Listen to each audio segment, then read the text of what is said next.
Alright everyone, today I've got a smashing game for you. It's between Paul Morphy and Adolf Anderssen, played in 1858. Here Morphy's white and Anderssen's black, and it starts off with a King's Gambit accepted. It's an insane game, can't really work it out, but we'll have a look at it. So Morphy starts off with the brilliant move 1e4, and Anderssen counteracts this with e5. And now he plays f4 from Morphy. And Anderssen here takes the pawn or into our King's Gambit.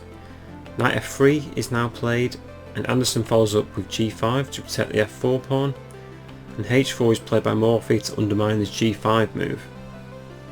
Anderssen pushes, attacks this knight on f3, and the knight's forced to move to e5, where both the queen and knight attack the g4 pawn. Knight f6 is played to protect the pawn, and also attack e4.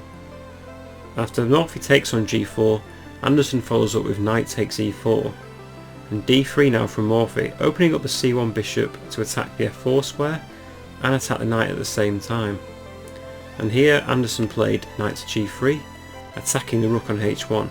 So already this is a complicated game, lots of pieces are out in weird squares, and here Morphy actually followed up with bishop takes f4, and Anderssen decided to capture the rook on h1. So queen e7 is an option here from black as well, and play would continue maybe bishop to e2 here, and black can now play queen to b4, attacking the bishop and the king at the same time. So the bishop's forced to retreat to d2.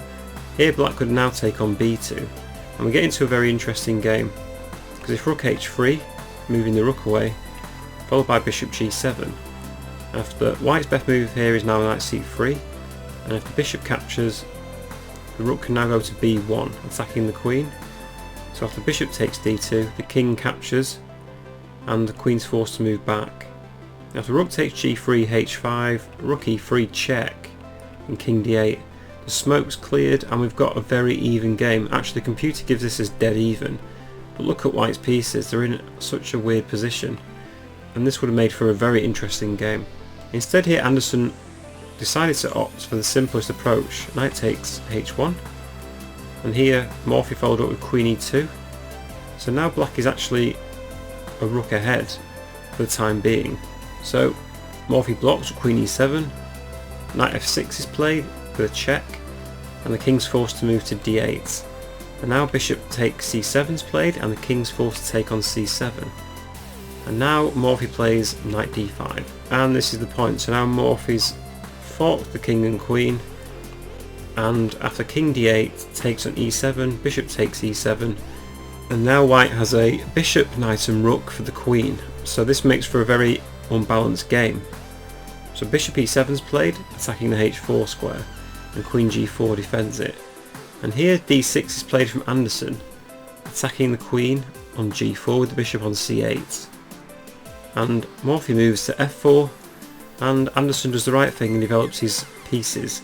Rook to g8 here, and Morphy now captures on f7. Now here I think Anderssen went a bit wrong. Rook f8 is a perfectly good move here, just attacking the queen, and if queen takes h7, Anderssen can now play knight to g3, which is attacking the bishop on f1 here.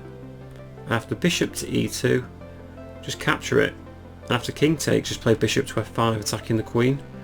Once the queen moves to g7, black now just develops more pieces, knight c6, knight c3, just play king d7, connecting the two rooks. And after knight d5, let's say, just bishop e6. And after two captures, I prefer black's position here. I know the pawns on the king side are quite hard to stop, but black's got more pieces here, and I feel like I'd be more comfortable in this situation as black. I think black's got more options here, and I think Anderssen should have opted for this. In the game though, bishop takes h4 is played, decent enough move, I'm not going to complain about that one. So the king moves to d2, and Anderssen now plays rook to e8, again a good move. I just want to note that queen h5 doesn't actually work here due to bishop to e1. So the king's forced to move, and then just comes like knight g3, and black's in a much better position. So Morphy played knight to a3, developing his piece, and what this does is actually opens the rook up to protect the f1 bishop, and once the bishop moves the rook's opened up nicely. Now here I think Anderssen should have played knight to g3, because after knight to b5, play could continue with bishop g5 check, the king's forced to c3, and as black now we can just consolidate with bishop to e7, and if white starts developing, we can develop ourselves as black, and we get a few trades, and I don't know, and I feel like black's doing much better here again. He's got 2 rooks for the queen and 2 pieces. He may be 2 pawns down, but again, I feel like black's got more chances here. Instead though, Anderssen opted for knight to a6, and queen h5 now was played by Morphy.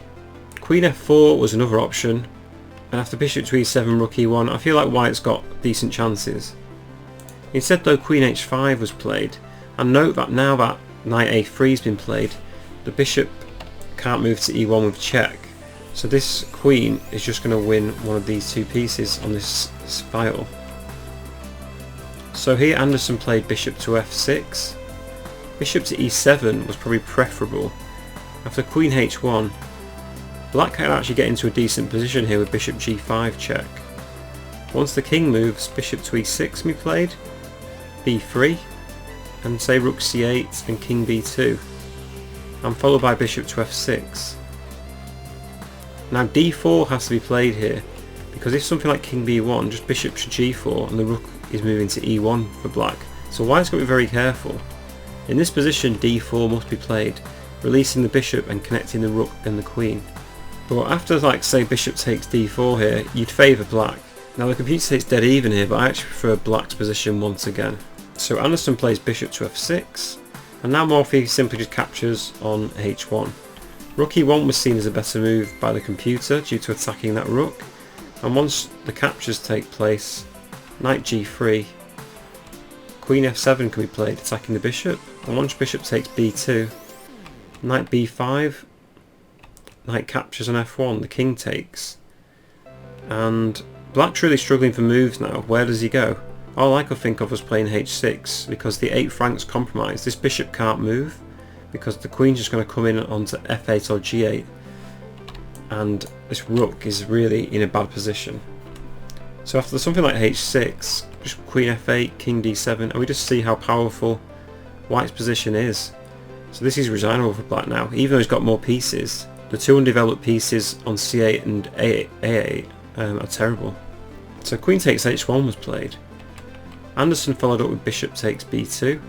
Bishop g5 could be played again, so this was his last chance. Bishop g5, king c3 and bishop e6. We get into that similar position after b3. Anderssen could have played a variation like this, and once d4 is played, rook c8, king moves to b2, takes, and king b1. Bishop moves to e5. Again, this is a decent position for black, and I think Anderssen should have gone for this. Instead he took on b2 with the bishop, but now white can clean up. Queen h4, check. The king moves to d7, and after rook b1, bishop takes a3, queen a4, attacking the bishop and also checking the king. Anderssen here resigned.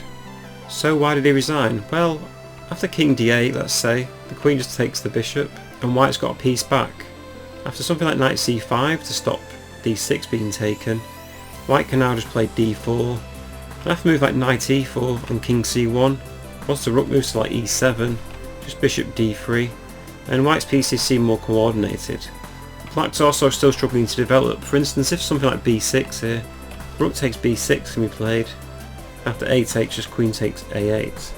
I should also note it's a casual friendly game, so if you've ever resigned in a position like this, it's understandable. Probably in a serious tournament they may have carried on as black, but still white's absolutely crushing black here. Anyway, I hope you enjoyed this game.